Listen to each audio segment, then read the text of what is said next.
not many shocks in terms of who were the victors in the first round of this year's URC, but the manner of those victories, whole different story. My name's Mark. Let's talk rugby.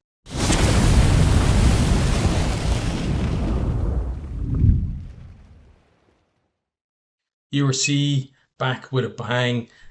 As I said, pretty predictable in terms of who won the games. Actually, I think in my preview, I might have predicted 7 of the 8 and actually changed my mind on Edinburgh versus Zebre because I was wearing an Edinburgh jersey. But I don't think anyone was predicting the manner of a lot of those victories. And starting off with the first game, probably the biggest shock of the weekend. Again, not a shock that the Stormers beat Leinster just 35-0, nailing Leinster. And a decent start to the season for the Stormers. Leinster, I think the last time they had like a big defeat on the opening day was, I'm pretty sure it was against Glasgow 2 seasons ago, and Glasgow went on to be the champions. Now, whether that's a good omen for the Stormers or not, we'll have to see. But, starting out here, we'll go through kind of some of the main things that happened in the game, and then we'll talk about some of the stuff that people have maybe said about this game as well. Starting off, pretty quiet first half. A couple of penalties from Matthew for Stormers, 6-0 lead for them. He then adds on an extra penalty there in start of the second half, stretch the lead out to 9-0. And then the Stormers really start piling on the points. So we start with it's Ungerer over for a try. Then Roos is over for a try. At the same time, Max Deegan goes to the bin. A few minutes later, Tommy O'Brien to the bin as well. So Leinster down to 13. And then Roos gets to second. And Matthew goes over to complete the bonus point for the Stormers. And, 3 of the 4 tries converted, and 35-0 for the Stormers. Great performance from them. Always a difficult opposition, home or away. We talk about a lot of teams being good at home, but the Stormers have shown they can travel well too. And this whole thing with Leinster, the performances for the most part, like I think they got that win last year down in South Africa, but generally Leinster goes to South Africa, you're expecting that they're going to lose, but again, it's the manner that they lost in this one. And yes, people will say Leinster without all of their lines, going to be a big impact for them, but you have to look at what Leinster teams have gone to South Africa before, and then you have to ask that question, would any of those Lions players been included in the travelling squad? And based on past seasons, the answer would probably be no.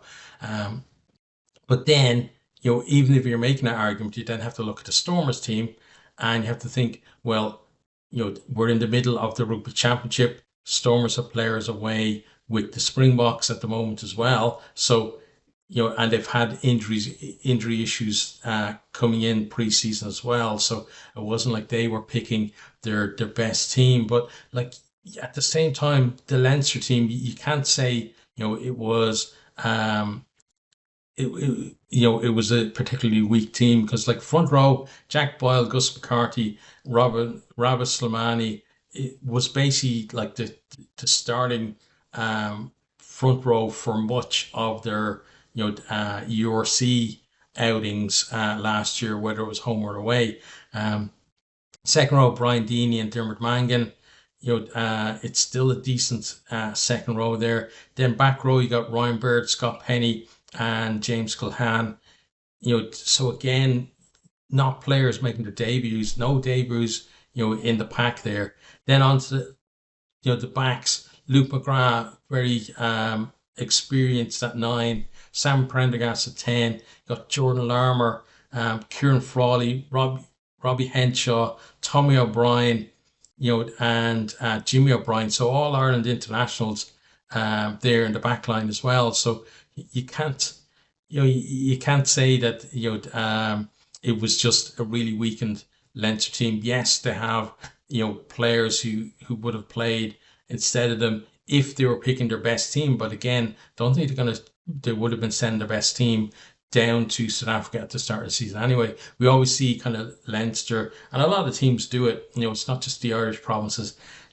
The internationals will get an extra few weeks off at the start of the season, whether that's because they were on Lions tours or they're on a summer tour um, with the national team, or it's just part of the whole central contract situation in Ireland, or they're in the middle of the Rugby Championship as the South African teams are.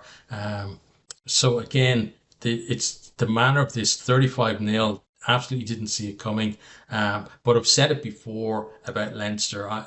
You guys know I'm a Leinster fan, but I've said it on many occasions that, if Leinster get a hiding like this, sending squads that are not their best squad then South Africa, well, they get what they're getting what they deserve, really.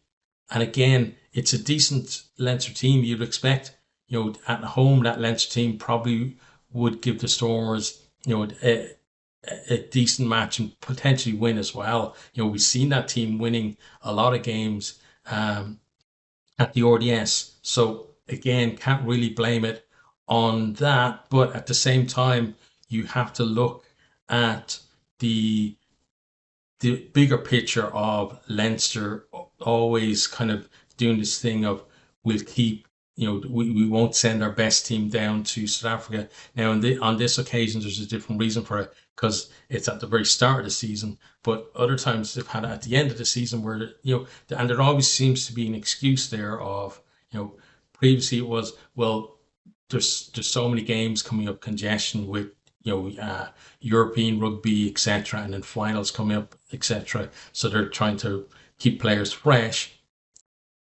Now it's at the start of the season, and now it's what the reason for it now is players being away, but still, unless Leinster kind of take it a bit more seriously and realize that a team like this can perform in the RDS, but in the crucible that is, South Africa, they're not going to get the job done. They're improving season after season, but a brilliant win for the Stormers. And again, the Stormers not with their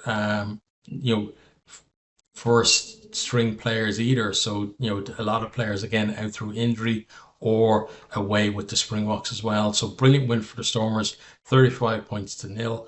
And last year they had like a slow start to the season. So hopefully this is a good kickstart for them to be kind of up there and be challenging for for a lot of the season as we've expected them to be. Kind of last year they kind of fell off, compared to their very high standards that they set since they won the inaugural URC title. So hopefully this is kind of the Stormers back. As a Leinster fan, you're hoping it's a bit of a blip. It does mean at least that we're not going to have this scenario of Leinster kind of be runaway leaders at the start of the season that we've seen for multiple other seasons. And it means maybe a bit of thinking will go into how they approach their South African tours in the future, but we'll have to see what happens with that. Okay, so that's the first game. Stormers 35, Leinster 0. Next then on to Ulster versus Dragons. So finish Ulster's 42, the Dragons 21. And the Dragons actually get off to a great start with this. First minute, Aaron Wainwright is over for a try. And looking decent, but then Cormac Chukwu replies for Ulster. Dragons so hit back and they're looking fairly competitive early on. Jared Rosser, who I think is a really good talent there, he gets in for a try. But then Ulster just kind of have a nice purple patch. Kind of either side of halftime, like 10 minutes leading up to halftime and just after halftime. So we see Nick Timney go over, followed by McCann, and then Zach Ward. Zach Ward has been decent for Ulster since he's kind of converted from the sevens, the sevens team. Still has to kind of find his feet a bit more in 15s. And we'll hopefully see that a bit more this year as well. But then just after halftime, then Nathan Doak goes over as well for them. And Dragons do respond through Lewis Hughes with a try, but at that stage the damage has been done. You're kind of feeling like, okay, it's going to be an Ulster win at this stage. And then it's about then, Ulster have their bonus point can Dragons get a bonus point themselves because they got 3 tries, but they can't do that. And it's actually Tom Stewart who, in clock in the red, goes over for Ulster to put a little bit of gloss on the scoreboard for them as well. So final score, Ulster 42, Dragons 21. So, the context around this game as well is like Ulster finished 14th last year. Rich Murphy now has been there for like this is third season, I think. Well, 2.5, I guess you would say at the end of this season, right? But still, got to see he's brought in those young players. Can they be consistent and get Ulster back up to you have to remember Ulster at the start when this URC started. We talk about the Stormers, we talk about Leinster. Ulster were up in that bracket at least in terms of performances in the regular season, being up there challenging for first, second, third type spots for a couple of years, and then they just fell off a cliff. So can they work their way back? And then the Dragons, with this whole thing with the WRU talking about, we're potentially going to reduce down to 2 regions, and everyone, when you think about reducing down to 2 regions, it's which regions are you going to get rid of? Unless you're going to amalgamate regions. But when you think about that, if you're going to get rid of 2 regions, it's basically the Dragons and somebody else, because Dragons have been like rock bottom of the table for so long. So I hope that we're going to see a bit of a response from them this year. Again, they showed a bit of fight up to about 50 minutes in this game, but you gotta be able to do it for 80 minutes. So let's see how they go in the first home game. Next then, on that one, sorry, was Ulster 42, Dragons 21. Next then on to Glasgow. So Glasgow 35 and the Sharks 19. So again, bit of a kind of a pattern with the away team actually getting a decent start in this one. So you got Van der Merwe getting over for the Sharks to give them the lead. But then Kyle Rowe a few minutes later over for the Warriors. And then we have coming up to half time, McDowell goes over for the Warriors. And, it's a decent lead coming in to half time for them. They're at 14-5 at that stage. But then Vincent Chituka, who I think is a fantastic player, gets over just in the stroke of half time, and that's converted. So suddenly, we've gone from a 9-point lead for Warriors is down to a 2-point lead at the break into the second half. Then and Johnny Matthews, top try scorer 2 seasons ago, I think. I can't remember who was the top try scorer last year. I think 2 seasons ago was him. He's over for the Warriors.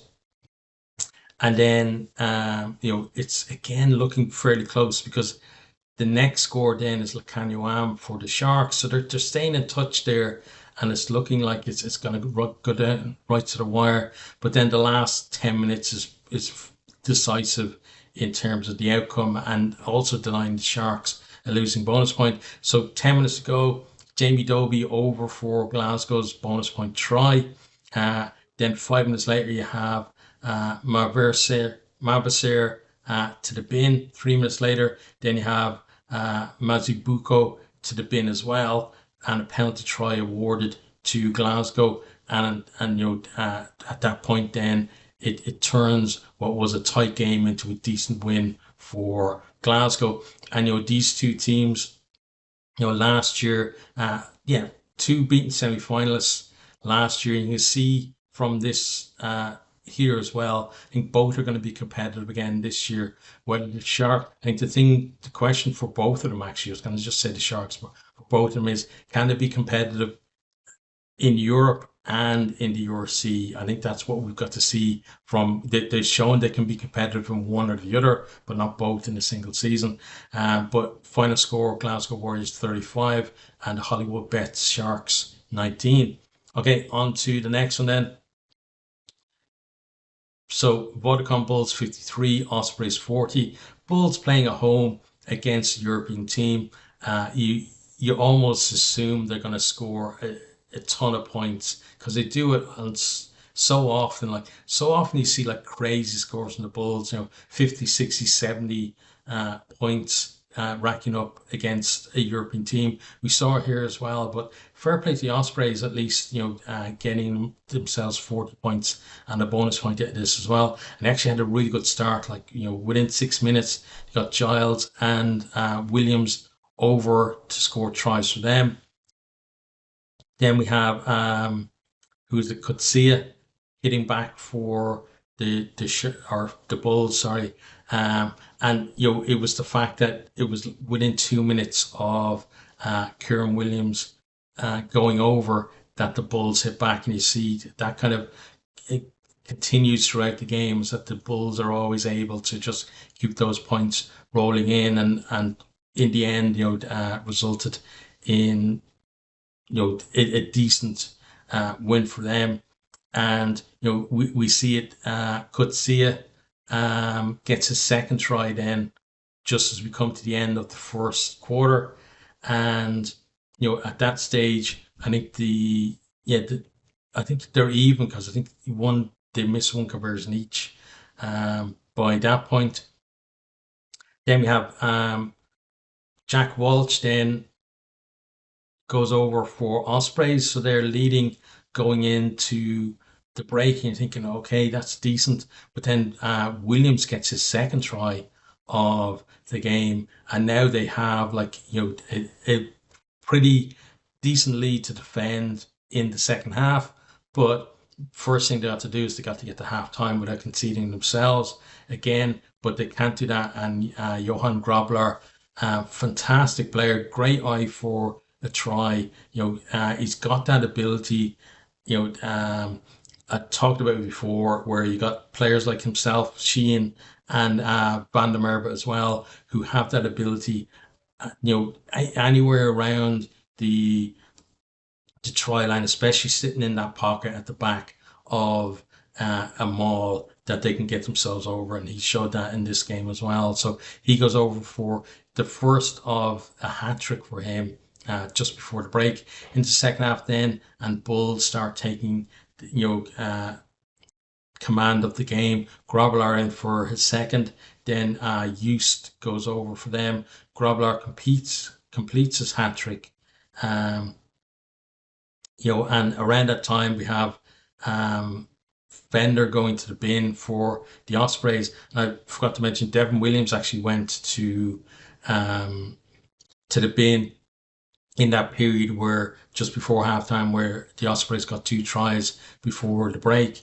So now we got the Ospreys down to 14 at this stage, and we have Steph Fontaine goes over for the Bulls, and finally then we see a response. I think Morgan Morse goes over for Ospreys, but then it's a bit of tit for tat, because you have Eltsey over for the Bulls, and then Just gets over for his second. And at that stage, game is done.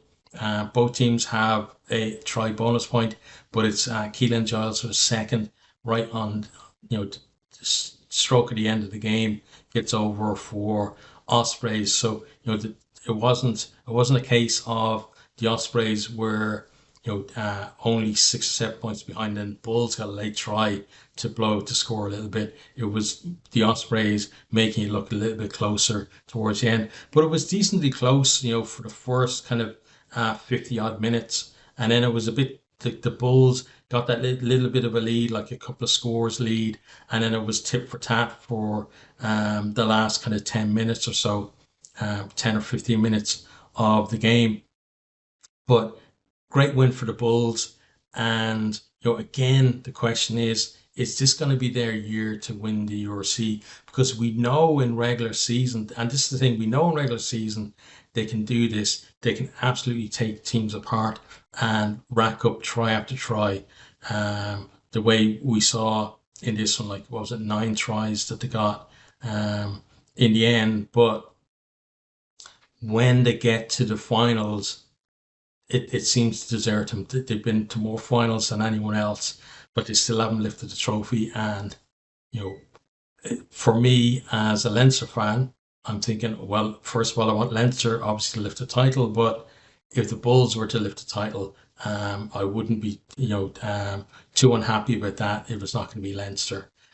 Obviously, my priorities are Leinster, another Irish team, and then probably somebody like the Bulls, because they deserve it for me in terms of their performances over the season. But deserving something and getting it are two different things. So this season, they really have to just take it if they can. Ospreys, they lost their opening game last year, and that was against the Dragons. The Dragons, I think, only win of last season. So, a better outcome for them just in terms of being able to, go to Loftus and score 6 tries. And if somebody had told them that, before this opening game, you're going to go to Loftus, you're going to score 6 tries and 40 points. Probably thought, oh, maybe we have a chance to win the game, but didn't turn out that way for them. So they're going to have to, go hunting for the first points of the season, but at least, attack wise, doing okay, but they still conceded 9 tries. So definitely work on the defensive side. Okay, next one then is Zebre 31, Edinburgh 28. So on here, Zebre get, kind of the perfect start. So they start off with, who's it? Bartolomeo, I think. Yeah, the Bartolomeo, right, goes over after a couple of minutes. And then Pitanari gets their second try. But then they've got a player gets red carded for them. So now they're down to 14 for the rest of the game. And that was around about 15, 16 minutes. And then you have the response then for Edinburgh. Like within a minute of the red card, you have McConnell goes over for them. And then a few minutes later, Bradley is over as well. At that stage, then we're tied up at 14 apiece. But then just before half time, Zebre kind of, they've reorganized themselves a little bit and they're coping with the, having one man less a little bit better. And Jesse goes over to actually give them the lead at the break. Into the second half then, and Fusco goes over for Zebre's bonus point try. But then from then on, it feels like Zebre are really hanging on. Edinburgh starting to come with that momentum, and you have Bellicott goes over around 50 minutes, and applying pressure. And then Pitanari goes to the bin with about 15 minutes to go, and then with 5 minutes to go, then Harrison over for Edinburgh.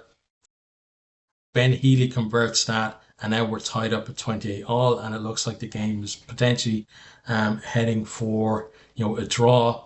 But then last minute of the game, penalty for Farias, I think, for Zebre, and it's the winning kick of the game, 31 points to 28. So Zebre, with 14 men for like the majority of the game, coming out victors in the end. Yes, they had to hang on a little bit in that second half, but when they got the chance to stroke that penalty over, they did it, and they got the win. Decent win for them.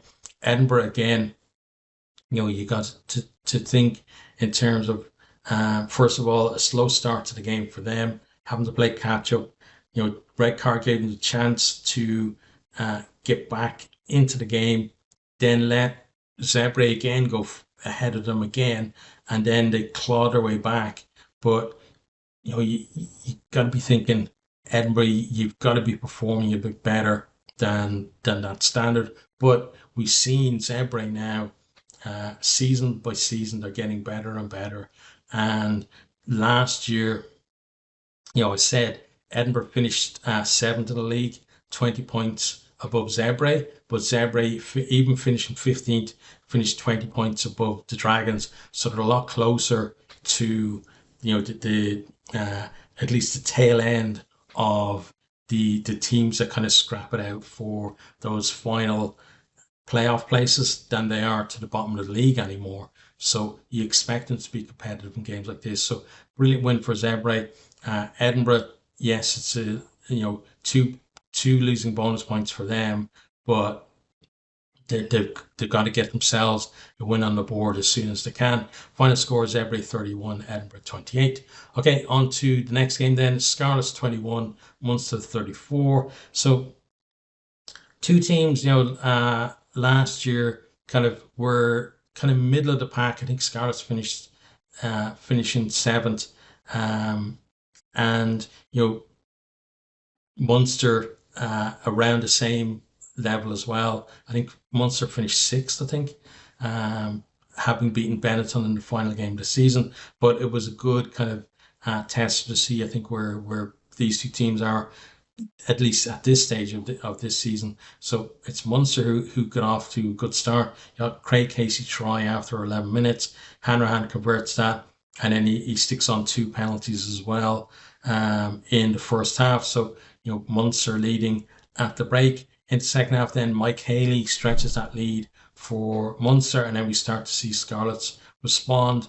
You got Blair Murray, fantastic player, gets over for a try for the Scarlets, but then Dan Kelly over for Munster, and again it's one of these tit for tat things. See Elliot Mee over for Scarlets, and then Tom Ahern in for Munster, and then Plumtree then with about 5 minutes to go over for the Scarlets. So it's one of those ones where Munster built that lead, and then in the second half then it was just kind of it would be like a score for Munster, and then Scarlets would get one back. But Scarlets really needed to kind of break that sequence and get 2 or 3 scores in a row to give them a chance to really get back into the game. Couldn't do that. Munster a decent away win and a bonus point away win as well for them. Scarlets 21, Munster 34. Okay, next then we look at the Cardiff Lions game. So Cardiff 33, the Lions 20, and both of these teams last year, like Cardiff had a really good start to the season. Lions a decent start at home, and then when they went on the road had issues, and again kind of issues on the road in this one. And especially like we'll see what happened in the game. It was a real opportunity, I think, for the Lions to maybe pick up an away win at the start of the season and really build that confidence. Because again, they're kind of the forgotten South African team, I feel.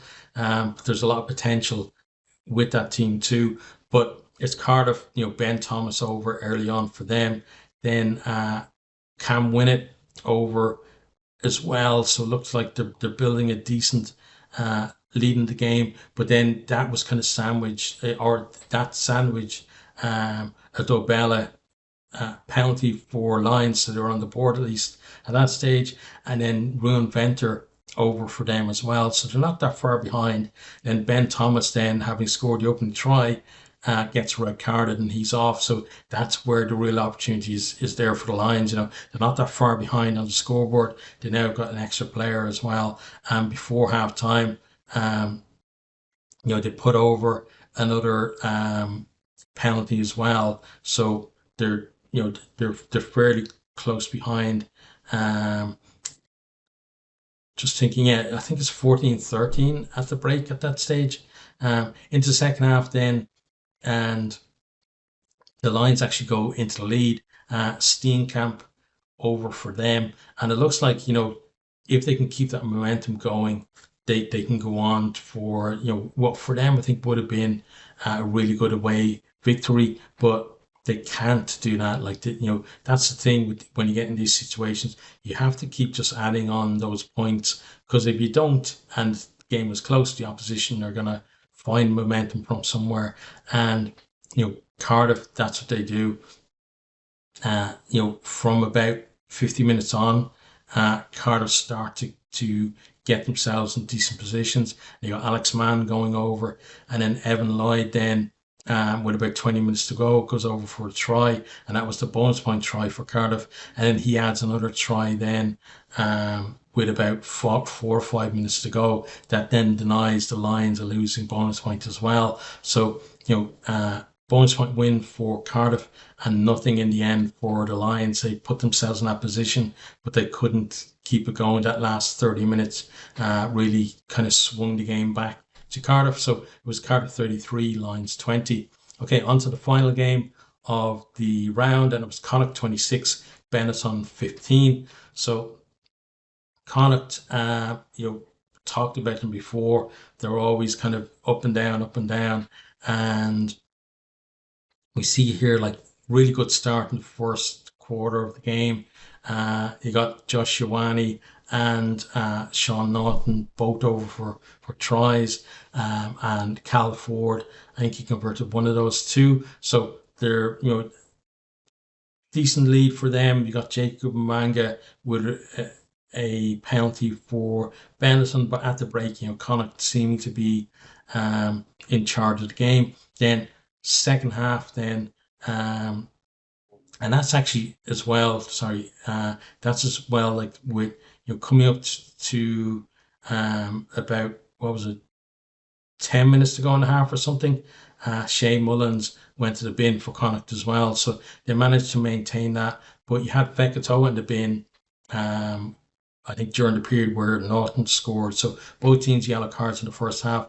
In the second half then, and Lewis Lina, first minute of the half, over for a try for Benetton, and now things a lot closer. The conversion is missed, but they're not that far behind now, and you feel like if they can just keep that momentum going, maybe the way Connacht are, they could implode, and it could be a decent win, away win for Benetton. But Michel Lamoureux, he ends up in the bin instead, and that gives momentum back to Connacht. You got Tierney Martin going over for them, and at that stage then it's a bit of kind of back and forth until the last kind of 10 minutes of the game.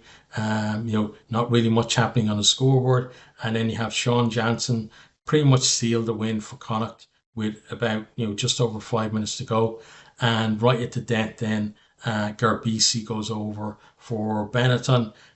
It's not enough for a losing bonus point, but at least they get at least the last say in the game, which if you haven't put in a great performance, sometimes it's good for a team to do that and have something positive to take away from the game. But final score was Connacht 26, Benetton 15. Okay, so that is kind of our synopsis of the results. We'll just go through them again. I'm not going to look at the table, simply because I don't think I ever do the table after one round, but normally we look at it after two. But you got the Stormers 35-0 against Leinster, Ulster 42-21 against Dragons, Glasgow 35-19 against the Sharks. Into the Saturday games then, the Bulls 53-40 against Ospreys, Zebre 31-28 against Edinburgh, Scarlets 21-34 against Munster. So the only the only home team to lose this weekend. Then Cardiff 33-20 against the Lions, and finally Connacht 26-15 against Benetton. So decent start to the season for a lot of teams. Again, question marks about Leinster, but you feel like they will get going at some point. It feels like at the moment it's kind of take your medicine type deal, right? That they're getting the hurt out of the way at the start of the season now. It's probably going to be 2 losses from 2 for them, if I'm honest, down in South Africa, and then they've got a target to chase for the rest of the season rather than being the target for everyone else. So whether that works out well for them or not, we'll have to see. But again, delighted that the URC is back. Some nice results there as well. We're seeing some teams, showing at least on the first outing that they could be very competitive this year. But we'll have to see now again when we see the table after kind of, after next round, but especially once we get to that kind of first group of kind of 6 games done. That's really when you see, who's had a decent start to the season, but a decent weekend for a lot of teams at least. So let me know what you think down in the comments.